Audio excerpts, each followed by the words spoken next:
La parole est à Madame Frédérique Dumas. Merci, Monsieur le Président. Ma question s'adresse au ministre de l'Europe et des Affaires étrangères.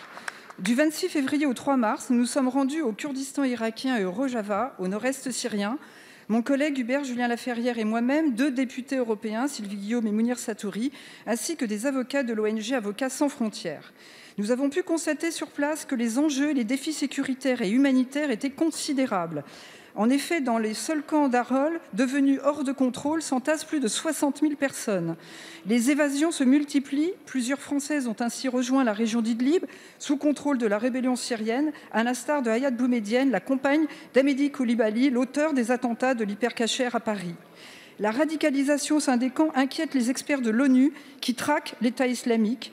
Des cas de radicalisation, d'entraînement, de collecte de fonds et d'incitation à des opérations extérieures ont été signalés. Des mineurs seraient endoctrinés et préparés pour devenir de futurs combattants. Dans les camps de Roj 1 et 2, plus de 200 enfants français vivent dorénavant dans des conditions insoutenables. 2 tiers ont moins de 6 ans. Ce sont des victimes de guerre.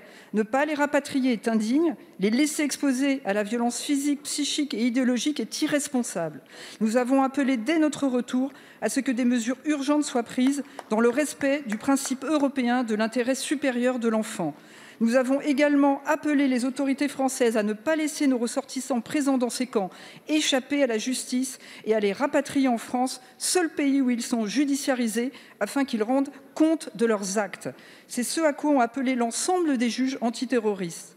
En réponse, nous a été opposé un silence glaçant.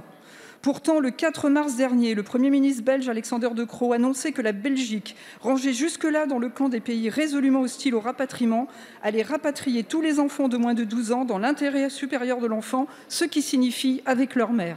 Monsieur le ministre, la France va-t-elle enfin accepter de faire toute la transparence sur cette question et prendre à son tour ses responsabilités? Merci. La parole est à Monsieur Jean-Baptiste Lemoyne, secrétaire d'État auprès du ministre de l'Europe et des Affaires étrangères. Merci beaucoup, Monsieur le Président, Mesdames et Messieurs les députés, Madame la députée Frédérique Dumas. Vous êtes rendu en Irak et au nord-est syrien, et donc vous avez pu constater que ces zones elles ne sont pas sous le contrôle effectif de la France, ce qui naturellement fait que la capacité d'action elle est complexe et que nous nous attachons oui, au sort des enfants, je vais y revenir, mais laissez-moi dire un mot quand même des adultes, de ceux qui ont fait le choix de partir, qui ont fait le choix d'aller porter effectivement des coups à la fois à des populations locales et puis aussi à téléguider un certain nombre d'actions. Pour eux, il n'y a pas d'impunité. Ce n'est pas possible. Ce n'est pas possible au regard des victimes. Ce n'est pas possible tout simplement d'un point de vue moral. Et donc, nous nous attachons au sein de la coalition justement à relever ce défi, parce que c'est un défi effectivement juridique international. S'agissant des enfants, oui, notre priorité absolue, c'est de prendre en compte le maximum de situations de ces enfants. Ils n'ont pas choisi, eux, ce combat. Ils en sont là à subir les conséquences. Et c'est pourquoi la France s'honore déjà d'avoir procédé à 35 retours de jeunes enfants qui ont pu ensuite, naturellement dans le cadre des instances de juridiction familiale et de la PJJ, trouver être suivis, y compris être pris en charge de façon médicale, comme pour en attester le garde des Sceaux, ministre de la Justice.